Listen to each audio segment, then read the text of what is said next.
আমাকে তার ভয়ে আমার গ্রামে পথ চলতে হবে, এই বাংলাদেশ করলাম আমরা? এই বাংলাদেশ তো আমরা করি নাই। সে তার সমস্ত স্বভাব পরিবর্তন করে আমাদের সবার সঙ্গে মিশে যাবে, এটা হবে। কিন্তু তার স্বভাবে সে চলতে থাকবে আমার সামনে দিয়ে, আর আমি বলবো আমি নতুন বাংলাদেশ করে ফেলেছি। হলো না? যাদের কারণে, যাদের ত্যাগের বিনিময়ে দেশটা আজকে নতুন বাংলাদেশ বলার সাহস পাচ্ছে, তাদের জন্য দেশ কি করতে পারে? ভাবেন না যে এটা এই কয়টা মাসিক ভাতা দিয়ে শেষ হয়ে যাবে কথাটা। আপনি ইতিহাসের স্রষ্টা, আপনার ছেলে, আপনার সন্তান, আপনার ভাই, আপনি নিজে যিনি আহত হয়েছেন, যারা এখানে আসছেন, তারা ইতিহাসের স্রষ্টা। ইতিহাসের স্রষ্টাকে সাধারণ মাপকাঠি দিয়ে, টাকা পয়সা দিয়ে হয় না। যে জাতি ইতিহাসকে স্মরণ করতে পারে না, সে জাতির ভবিষ্যৎ নেই। আপনারা বলেন সে জ্বলন্ত জীবন্ত ইতিহাস। কাজে জাতির পক্ষ থেকে আজকে আবার সুযোগ পেয়েছে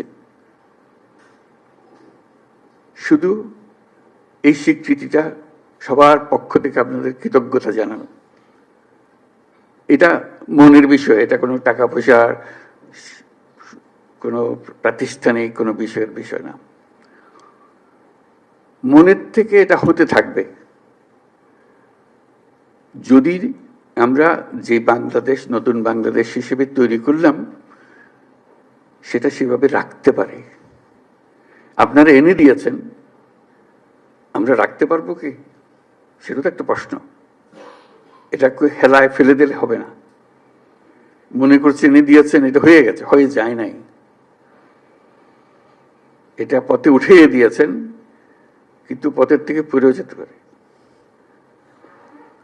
কাজে সেটাতে আমাদের সার্বক্ষণিক সাবধান থাকতে হবে, আপনাদের নজর রাখতে হবে। আমরা এনে দিলাম, খবরদার এটাকে নষ্ট করে ফেলো না, আমরা আছি। কাজে সেই দায়িত্ব সবাই মিলে আমাদেরকে গ্রহণ করতে হবে। আজকে যে মনের ক্ষোভ প্রকাশ করলো আপনারা আপনাদের সন্তানদের জন্য, ভাইদের জন্য যারা প্রাণ হারিয়েছে, তাদের কথা স্মরণ করে আবার সবাইকে নিয়ে আমরা চোখের পানি ফেললাম। তারপর আবার স্বাভাবিক হয়ে যাবে। শোক তো আর বেশি দিন থাকে না। শোকের পরিবর্তে কি আসবে আমাদের কাছে, সেটা আমরা চেষ্টা করে যাচ্ছি সরকারের পক্ষ থেকে। এখানে দুটো বিষয়, একটা হলো প্রাতিষ্ঠানিক বিষয়, প্রাতিষ্ঠানিকভাবে কি আয়োজন, আরেকটা হলো যে ব্যক্তিগতভাবে কি আয়োজন, ব্যক্তির সঙ্গে কি আয়োজন, কিভাবে আমরা সংযোগগুলো স্থাপন করে দিয়ে যাব, সেটা করা। আজকে তো গুরুত্বপূর্ণ দিন প্রাতিষ্ঠানিক দিক থেকে, যদিও আমাদের ক্ষোভের কথা বলতে গিয়ে হয়তো এটা আমরা হারিয়ে ফেলেছি। খুবই গুরুত্বপূর্ণ দিন আজকে, এই জন্য যে প্রাতিষ্ঠানিকভাবে আপনারা সরকারের অংশ হয়ে গেলেন। এই যে মুক্তিযোদ্ধা মন্ত্রণালয়ের কারণে মুক্তিযোদ্ধারা তারা এক জায়গাতে সরকারের অংশ হয়ে গেছে, এটা কেউ বুঝতে পারবে না। আপনারা আজকে এই মন্ত্রণালয়ের অংশ হয়ে গেলেন। এটা জুলাই স্মৃতি পরিদপ্তর সৃষ্টি হয়েছে, যেটা আপনি যাই করেন না কেন সরকারের কাঠামোর ভেতরে ঢুকে গেছে। যত কথা বলার, যত দাবি দেওয়া করার সরকারের ভেতরে রাষ্ট্রের পক্ষ থেকে একটা আয়োজন আপনাদের জন্য করে দেওয়া হয়েছে। এটা মস্ত বড় খবর। সরকারে ঢুকে যেতে পারা, এটা যে যত কিছুই করি বুঝতে পারে না। সরকার বড় কঠিন জিনিস, তার সঙ্গে বোঝাপড়া করা বড় কঠিন। অনেক সময় বহু কষ্ট করে কিছু করা যায় না, কিন্তু একবার ঢুকে যেতে পারলে তারা বাইর করতে পারে না। আপনারা সেখানে গেছেন। মুক্তিযোদ্ধারা অত ভাগ্যবান ছিল না, বহু বছর লেগেছে। তারপরে তাদের আস্তে আস্তে আস্তে আস্তে এইটা দিচ্ছে তো ওইটা দেয় না, এটা দিচ্ছে তো মন্ত্রণালয় করতে করতে বহু বছর চলে গেছে। কাজে আমরা খুশি অন্তত এটুকু করতে পেরেছি, অর্থাৎ প্রাতিষ্ঠানিক আয়োজনটা করতে পেরেছি। প্রাতিষ্ঠানিক আয়োজনের মাধ্যমে আপনাদের সব দুঃখ মিশতে পারে, নাও মিশতে পারে, কিন্তু এই খাপটা থাকার কারণে একটা জায়গা পাওয়া গেল, আশ্রয় পাওয়া গেল, যেখানে আমাদের বক্তব্য শুনতে হবে। তাদের দায়িত্ব, এটা রাষ্ট্রের পক্ষ থেকে দায়িত্ব। তার একজন উপদেষ্টা থাকবে, আছে উপদেষ্টা আছে, তার সচিবালয় আছে, সবকিছু আছে। কাজে এটা বললাম যে এটা গুরুত্বপূর্ণ। তারা এক্ষুনি কি করলো সেটা হয়তো খুশিরও খবর হতে পারে, খুশির খবর নাও হতে পারে, কিন্তু এখানে শেষ হচ্ছে না। এটা বরাবরই চলতে থাকবে এবং সুযোগ থাকবে দাবি করার। আপনাদের এটা এখনো করা হয়নি, এটা উবে যাবে না, চলে যাবে না, অদৃশ্য হয়ে যাবে না, সবসময় দৃশ্যমান থাকবে। তাকে একটা খতিয়ান নিয়ে আসতে হবে, সবসময় সামনে হাজির করতে হবে। কাজে সেটা উপলক্ষে আমরা আজকে আসলাম, বসলাম সবার সঙ্গে। দুঃখের সীমা নাই এবং সেটা এখনই সমাপ্ত হবে না। আমরা কিভাবে ধাপে ধাপে করতে পারবো সেটাই হলো বিষয়। তবে রাষ্ট্র আনুষ্ঠানিকভাবে, আমি শব্দটার উপরে জোর দিচ্ছি, আনুষ্ঠানিকভাবে, প্রাতিষ্ঠানিকভাবে আপনাদের দায়িত্ব গ্রহণ করলো। একদিন সেই দায়িত্ব গ্রহণ করে নাই, আমরা মুখে মুখে কথাবার্তা বলতেছিলাম, ব্যক্তি হিসেবে কথা বলতেছিলাম, আজকে সেটা গ্রহণ করলো। কাজে সেটার থেকে আমরা ধাপে ধাপে কিভাবে আসব সেটা ঠিক করা। কদ্দুর এলাম, কদ্দুর যেতে হবে, এই কথাটা। কাজে এই আলোচনা আমাদের এই ভালো হলো, সবার সঙ্গে আজকে দেখা হলো। এটা নিয়ে একটা বিষয় ক্ষোভের মধ্যে এসে যায়, দুঃখের মধ্যে, শোকের মধ্যে এসে যায়। আমরা আর আপনারা, এই দুটো শব্দ, আমরা এবং আপনারা, এই দুভাবে যদি আমরা কথা বলি, এটা ভবিষ্যতের জন্য ভালো হবে না। আমরা এক, আমরাও আপনাদের কারণে, আপনাদের যে ত্যাগ, সবার, আপনাদের ভাই এবং আপনাদের সন্তানদের এবং যারা আহত হয়েছে তাদের বিনিময়ে আমরা আপনারা এক হয়ে গেছি। আমরা সেই উপলক্ষে এসেছি। তা না হলে আজকে আপনার আমার সাক্ষাৎ হওয়ার কোনো কারণ ছিল না। যদি এই অভ্যুত্থান না হতো, কে কাকে চিনত? কেউ কাকে চিনতাম না। আপনিও বাংলাদেশের একজন নাগরিক, আমিও বাংলাদেশের একজন নাগরিক, এইভাবেই থেকে যেতাম। আজকে আপনাদের কারণে আমাদেরকে এক হয়ে যেতে হয়েছে, একসঙ্গে আসতে হয়েছে, আপনাদের নিয়ে বসতে হচ্ছে। আপনাদের যে অবদান, সেটার কিভাবে আমরা অংশীদার হতে পারি সেটাকে স্বীকৃতি দেওয়ার জন্য চিন্তা করতে হচ্ছে এবং পদক্ষেপ নিতে হচ্ছে। আজকে যদি আমরা আর আপনারা হয়ে যাই, তাহলে এই নতুন বাংলাদেশ আর হবে না। বিভেদ হয়ে গেল।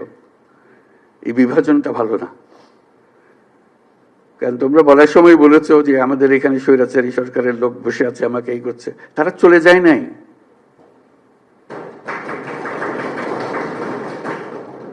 তোমরা বলছো যে তার সরকারে আছে, আমি বলছি তোমার গ্রামেও আছে। শুধু সরকারকে দেখি আমি চলে গেলাম, ওই সরকারে আছে, তারা কিছু করতে পারতেছে না। তোমার গ্রামে আছে, তুমি কিছু করতে পারতেছো? তুমি তো দুঃখ করতে এসছো আজকে। কাজে সেই তেজ আসতে হবে না, এদেরকে জায়গা দেবো না আমরা কোথাও।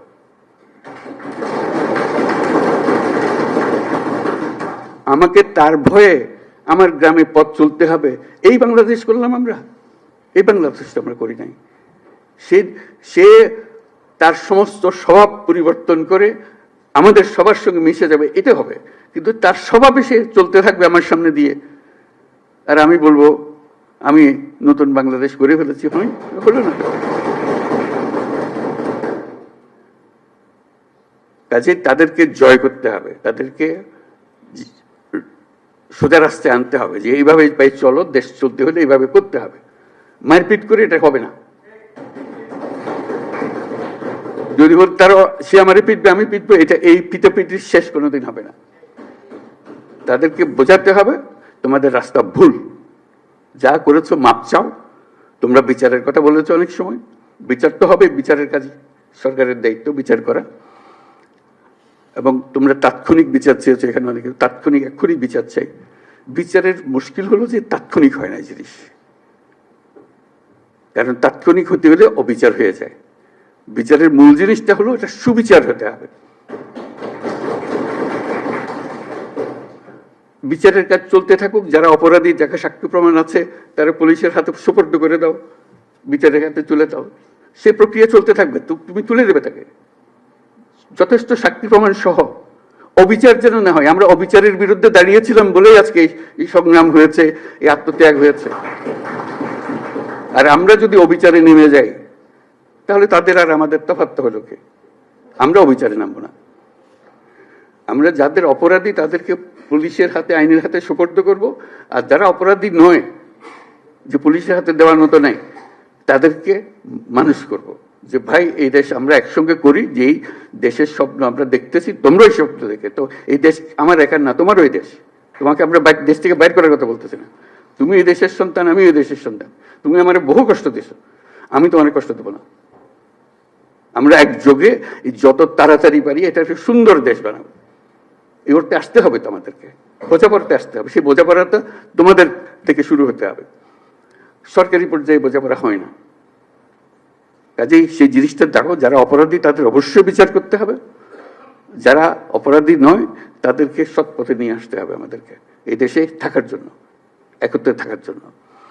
এবং সেখানে ওদের কথা বলতেছি, তারা আমাদের উপরে 16 বছর ধরে অত্যাচার করার সীমা নেই, সেটা আমাকে বলতে হবে না, আপনারা আমার থেকে বহুগুলো বেশি ভালো জানেন। কথা হলো যে আমরা আজকে যারা বসে আছি তাদের মধ্যেও যেন আবার আপনারা আর আমরা আলাদা হয়ে না যাই, যে অভিযোগ করতে থাকি। অনেকে বলেছে অভিযোগ করতেছি, কিন্তু আমরা এক। মনের দুঃখের কথাটা বলছি, সেটা অবশ্যই বলবো, দুঃখের কথা বলবো, বোঝাবো, কিন্তু বিভেদটা, দূরত্বটা যেন সৃষ্টি না হয়।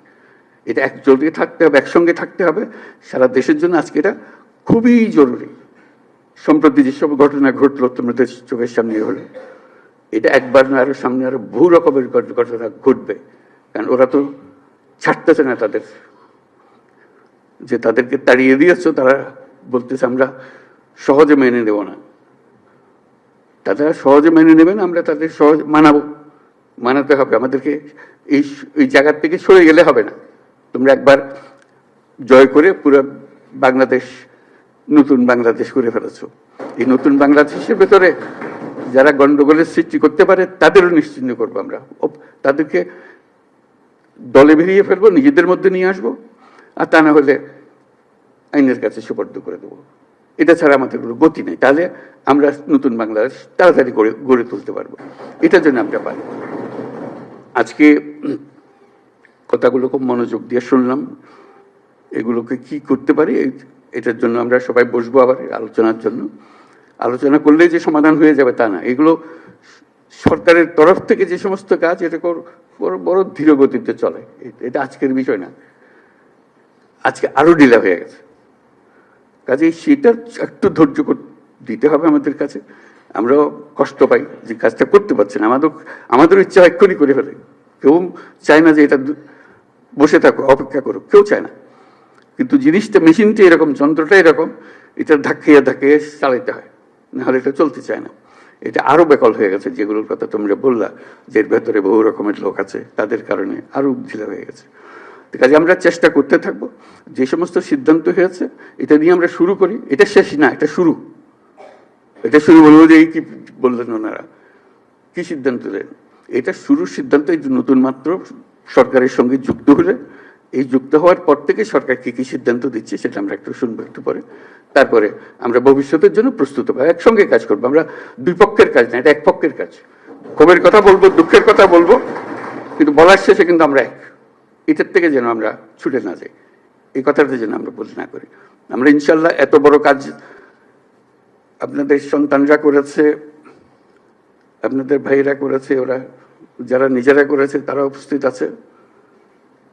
এটা শুধু বাংলাদেশের ইতিহাসে না, পৃথিবীর ইতিহাসেও বড় বিরল।